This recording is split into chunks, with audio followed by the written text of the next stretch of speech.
বাংলাদেশের স্বপ্নের বিশ্বকাপ স্কোয়াডে প্রথমবারের মতো জায়গা পেয়েছেন মোহাম্মদ সাইফুদ্দিন। এরপরই যেন দুরন্ত দুর্বার গতিতে ছুটে চলেছেন এই পেস বোলিং অলরাউন্ডার। গেল সপ্তাহে প্রাইম দোলেশ্বরের বিপক্ষে বিধ্বংসী এক স্পেলে ৯ রানে নেন ৫ উইকেট।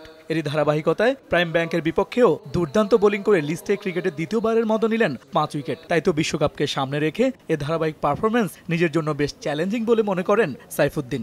যেহেতু এই ধারাবাহিকতাটা আমার জন্য বেশি বড় চ্যালেঞ্জ, সামনে যেহেতু ওয়ার্ল্ড কাপ, তো আমার জন্য একটা বেশি চ্যালেঞ্জ। হয়তো বা অনেকে ডোমেস্টিক ক্রিকেট নিয়ে প্রশ্ন তুলে, ইন্টারন্যাশনাল আর ডোমেস্টিকের মধ্যে কিছুটা ফারাক। তো আসলে এই জিনিসটা যাতে আমি নিজেকে ধারাবাহিকতা ধরে রাখতে পারি সামনে আয়ারল্যান্ড সিরিজ বা ওয়ার্ল্ড কাপে, এটা আমার জন্য বড় চ্যালেঞ্জ।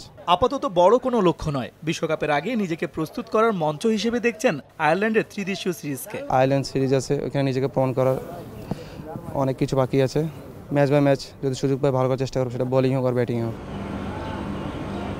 এদিকে আয়ারল্যান্ড সিরিজে দলে জায়গা পেয়ে বেশ রোমাঞ্চিত নাইম হাসান। প্রিমিয়ার লিগে নিজের সাম্প্রতিক পারফরমেন্সে বেশ সন্তুষ্ট তিনি। এর আগে বাংলাদেশ এ দলের হয়ে আয়ারল্যান্ড সফরের অভিজ্ঞতা রয়েছে নাইমের, তাই এই সফরে টাইগার একাদশে সুযোগ পেলে সেটা দিতে চান এই তরুণ অফ স্পিনার। প্রিমিয়ার লিগে আল্লাহর মধ্যে খুব ভালো যাচ্ছে, প্রত্যেকটা ম্যাচ রান কম দিয়ে উইকেট পাচ্ছি।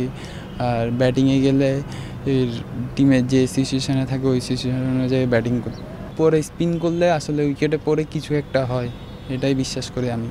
উইকেটে বাউন্স আছে, বাউন্সের সাথে যদি একটু স্পিন করে, যদি উপরে ঘুরে বল কিছু একটা তো হবে। আমি যখনই ক্রিকেট খেলি তখনই চেষ্টা করি আমার নিজের 100% দেওয়া। ক্রিকেট খেলা, গোল বলার খেলা কিছু হইতে, যে কোনো কিছু হইতে পারে, কিন্তু সবার যারাই যাবে সবার লক্ষ্য থাকবে ওয়ার্ল্ড কাপ নেওয়ার।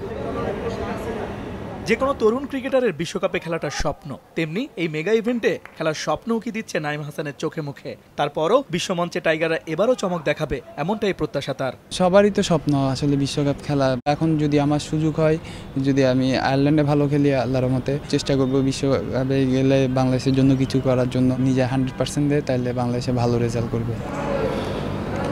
সাকিব আল হাসানকে আদর্শ মনে করেন নাইম হাসান। সাকিবের মতোই ক্যারিয়ারে বড় কিছু করার প্রত্যয় এই স্পিনারের।